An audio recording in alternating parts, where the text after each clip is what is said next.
Perkenalkan, nama saya Sih Rumanti, atau orang kalau di Ambon terkenal dengan nama Bidan Rum, Bidan Sih, Bidan Rum. Saya mempunyai profesi ini dan selama 37 tahun saya mengabdi. Di bulan Agustus yang lalu, saya pulang ke Jogja, melihat orang tua, lalu di Jogja sudah merasakan sesuatu yang tidak enak. Maksudnya untuk makan tidak rasa nyaman, perut tidak rasa nyaman. Lalu sepulang dari Jogja, saya berinisiatif untuk periksa ke dokter penyakit dalam untuk USG.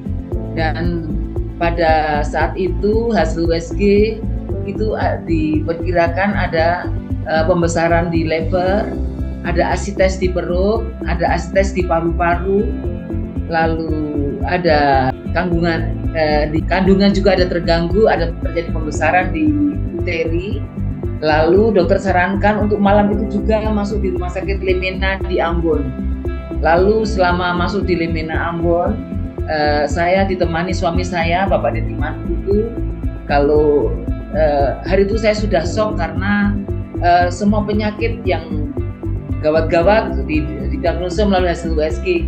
Hari itu saya, meskipun saya seorang bidan, saya seorang kesehatan, saya juga tempat shock, saya tidak bisa buat apa-apa karena saya merasa penyakit ini susah untuk sembuh. Tetapi saya dengan Bapak Deddy berinisiatif, kita berdoa sama-sama untuk penyakit ini, berdoa dengan minyak paras. Tuhan pakai minyak paras itu sebagai alat kesembuhan. Jadi setiap minuman, setiap makanan, setiap minyak yang balurkan itu biarlah menjadi, Tuhan berkenan menjadi alat penyembuhan.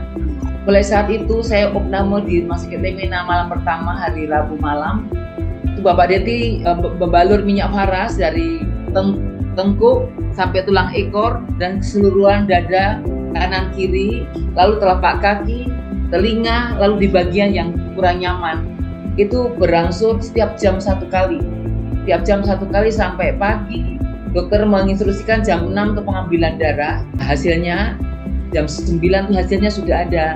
Tapi dokternya heran, loh kok hasilnya laboratoriumnya kok bagus? Ibu sih minum obat apa? Saya waktu itu saya diam, saya tidak bilang paras, tapi ya memang ini Tuhan Tuhan sudah berkehendak memberikan mukjizat kepada saya.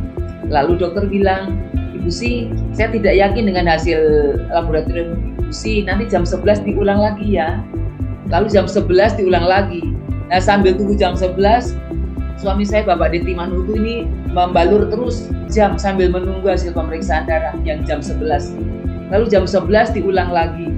Lalu sampai sore saya tidak mendengar hasilnya bagaimana, tapi saya mendengar dari cerita dari suster. Kebetulan saya juga petugas kesehatan, mungkin ada beberapa kenal. Semua heran, Ibu sih kok ada asites, ada ini, ada sakit, ada pembesaran di uteri, ada pembesaran di hati. Tapi kok hasil laboratoriumnya normal. Lalu ya saya jadi puji Tuhan, saya bilang bersyukur. Lalu dokter datang lagi, Ibu kok saya bingung dengan Ibu penyakit ya. Hasil USG-nya membesar semua, tapi hasil laboratoriumnya kok negatif. Lalu saya bilang, Pak dokter, saya tidak minum obat apa-apa, tapi suami saya gosok minyak paras. Lalu terus ulang suami saya tuh mungkin 1 botol hari pertama tuh habis. Karena tiap jam dibalur.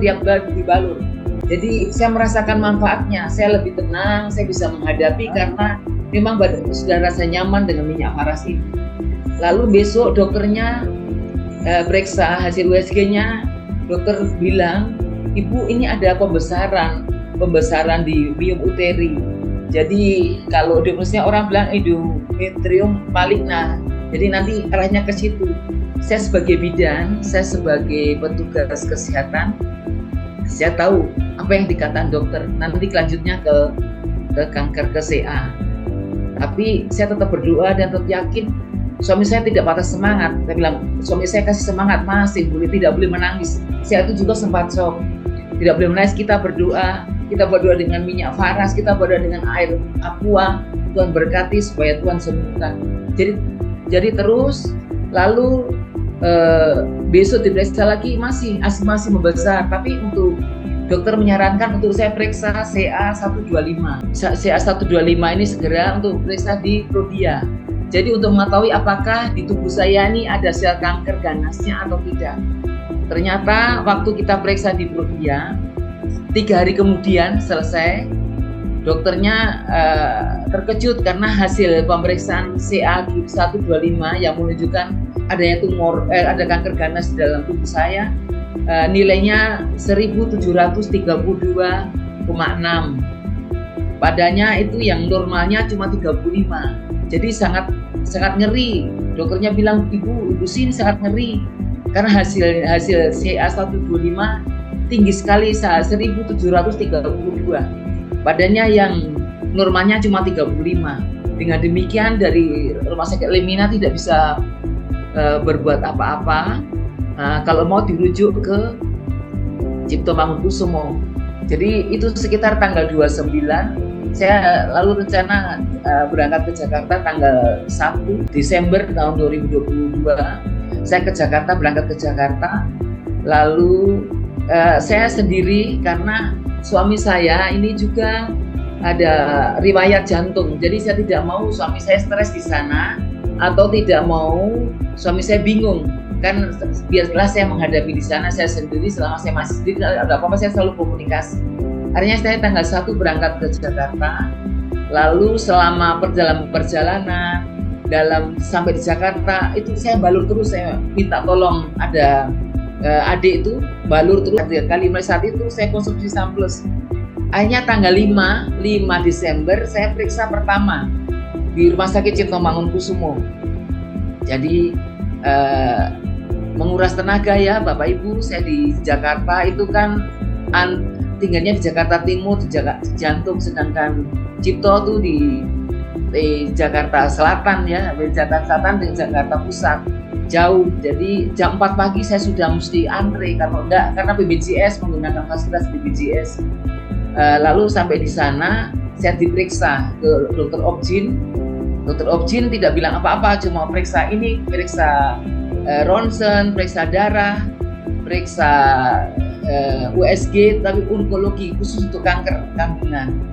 Lalu mulai awal itu saya periksa darah yang CA125, tanggal 5 itu CA125. Jadi hasilnya 3 hari kemudian hasilnya ada turun. Dari di Ambon waktu periksa di Prodia Jakarta itu 1732, turun 152. Jadi ada sekitar 200. Lalu saya lebih semangat lagi Bapak Ibu. Aduh Tuhan, terima kasih. Saya yakin saya sembuh karena saya sudah pakai Faras, sudah maksimal dan hasilnya saya sudah rasakan. Jadi hari itu langsung turun. Saya yakin saya pasti sembuh. Saya mulai bangkit. Tapi seiring berjalan waktu, karena kalau di Cipto Mangunkusumo itu juga harus antre. Jadi kalau saya mau USG mesti kenal dengan orang di dalam boleh, atau ambil hati apa.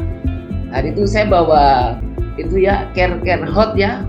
Saya bagi-bagi di RCM care hot dari Faras. Ya maunya supaya untuk perkenalan, Bu tolong ya ini saya periksanya maunya pakai minyaknya enak sekali ya, ini Faras care hot dari herbal dari Bali. Saya bagikan itu. Jadi akhirnya saya bisa USG yang untuk khusus onkologi, jadi untuk kanker, khusus untuk melihat atau ada kanker. Di dokter kandungan juga, yang profesor sampai yang periksa itu dari koas, dokter spesialis kandungan, dokter spesialis onkologi sampai profesor. Mereka bingung semua dengan hasil saya. Karena kok kabur, mereka semua tidak bisa lihat. Lalu saya bilang, ya ampun saya gimana? Lalu dokter ada rencana untuk MRI dan CT scan. Nah baiklah, saya langsung daftar lagi. CT scan itu 2 minggu baru dilakukan. Jadi setengah waktu lama, saya jauh dari keluarga. Lalu akhirnya saya CT scan itu di bulan Januari tanggal 10. Jadi tanggal 5, tanggal 10 baru CT scan, lalu hasilnya tuh 1 minggu kemudian. Jadi lama memang nunggu. Alhasil waktu hasil 1 minggu, dokter bilang, loh, ibu sih ini kok udah turun semua. Maksudnya dulu dari ukuran waktu USG di Ambon dengan ini perbedaan jauh sekali. Padahal belum 1 bulan. Tapi dokternya tidak percaya, nanti suruh ulang kembali 2 minggu kemudian, suruh scanning apakah betul. Nah, ternyata waktu tanggal 10 kita hasil USG diulang lagi tanggal 21 Januari. Dokternya bilang mesti diulang lagi. Dia tidak percaya dengan hasil itu, kok bisa. Kalau menurut teori, ibu tuh harus memang sudah stadium berapa, lalu mesti operasi, lalu bagaimana. Saya dengar operasi juga saya takut, meskipun saya bidan, saya orang kesehatan, saya tahu nanti akibatnya bagaimana. Pasti saya tinggal di sini, saya ilmu, saya ini pasti nanti lama di Jakarta, saya tinggalkan keluarga. Tapi puji Tuhan hasilnya tuh bagus, semua negatif. Lalu dokter kandungan tuh juga yang ragu-ragu bilang kok aman. Lalu aman, tapi di paru-paru itu ada cairan sekitar waktu itu perkirakan 50 cc. Jadi nanti mesti diambil cairannya itu diperiksa apakah ada kansernya ataukah ada TBC-nya. Nah, saat itu diproses, kita diambil cairan isinya 750 cc cairan di dalam paru-paru saya. Padahal saya tidak ada gejala apapun. Sampai anak saya yang perawat bilang, "Mama, ini dokter bilang Mama luar biasa. Kalau yang ada 200 saja harus sesak nafas. Tapi Mama sudah 750, hampir 1 liter. Mama masih kuat, masih naik tangga, masih kuat." Saya bilang, ya karena saya mungkin minum samples. Jadi saya minum samples 3 kali sehari, minyak faras tambah minyak faras. 1 minggu kemudian kita menunggu hasil itu Bapak Ibu. Dan selama menunggu saya selalu hanya bisa berdoa. Saya sampai tidak bisa mengangkat untuk kepala saya selalu tertunduk minta ampun Tuhan, mungkin dosa-dosa apa yang telah saya perbuat sehingga saya saat begini. Tapi ternyata hasil itu dapat, dan saya tidak berani membuka Bapak Ibu karena saya takut ini antara dua. Kalau baik berarti saya tidak aman, tapi kalau tidak baik pasti hasilnya mesti operasi dengan kemo dengan selanjutnya. Sampai anak saya, "Royan, mari," namanya Royan, "tolong ambil ini." Mama tidak berani buka, tapi Mama sembahyang. Mama sembahyang berdoa dulu. Lalu setelah berdoa, anak saya, "Mama, aman, Ma, puji Tuhan, aman." Lalu dokter bilang aman. Lalu jadi untuk hasil TBC negatif, untuk kanker juga negatif. Lalu ulang CA125 itu sudah tidak ada lagi, Ibu, sudah normal yang waktu 1 bulan. Tetapi dokter di Cipto bilang, Ibu sih kan rumah jauh dari Ambon, jadi mesti berobat tuntas dulu, maksud ulang 1 kali lagi. Jadi saya lama untuk ulang lagi. Dokternya minum obat apa Ibu? Saya minum samples vitamin dokter untuk stamina. Dokternya tidak tanya-tanya apa lagi. Lalu coba minyak faras setiap malam supaya saya bisa nyaman, tidak sakit, saya bisa tidur enak, istirahat enak. Lalu dokternya juga tidak percaya, "Ibu nggak minum obat apa-apa." "Iya, minum samples di produk faras Herbal itu dokter." Jadi makanan tambahan, makanan suplemen begitu. Lalu dokter tidak percaya lagi, "Ibu, nanti supaya Ibu jangan menyesal, Ibu saya ulang lagi ya." Diulang lagi. Jadi diulang lagi di akhir bulan, di awal bulan Februari, pertengahan Februari, supaya jangan balik-balik ke Cipto Jakarta nanti kehilangan uang tiket. Ya, tapi hati saya juga masih takut, masih diulang-ulang. Saya dalam hati saya nggak bilang. Tapi saya tidak patah semangat Bapak Ibu, saya terus berdoa. Saya setiap air mau makan, mau minum, apa yang saya konsumsi, saya berdoa. Minyak faras yang setiap saat di rumah tuh pokoknya setiap jam terus. Akhirnya sampai pada saatnya scanning kembali yang kedua, hasilnya luar biasa baik. Cuma dokter bilang, saya bilang, "Dokter dapat obat apa?" "Tidak ada obat apa-apa Ibu, kan Ibu tidak ada penyakit apa-apa nih. Cuma di paru-paru ada cairan." Saya bilang, "Ya dokter, mungkin saya waktu kecil sudah naik motor, saya tidak pernah pakai jaket. Lalu pernah sakit COVID tahun 2020 tidak minum obat. Cuma hanya waktu itu suruh disarankan minum istirahat dan makan vitamin baik. Itu saja. Lalu sering olahraga, saya sekarang sering olahraga, senam, tapi mungkin terlambat ganti baju, jadi mungkin itu bisa." Lalu dokter bagaimana bisa pulang Ambon? "Sudah Ibu, lalu dapat obat apa?" "Tidak dapat obat apa-apa." Nah, saat itu saya percayakan dengan samples, dengan faras klasik sampai sekarang Pak. Lalu 3 bulan hasil pemeriksaan di Rumah Sakit Siloam, hasil puji Tuhan aman. Jadi saya sekarang seluruh keluarga saya mempersiapkan produk Faras klasik ini untuk kebutuhan keluarga Bapak Ibu. Jadi saya sambil berjual reseller, ya puji Tuhan.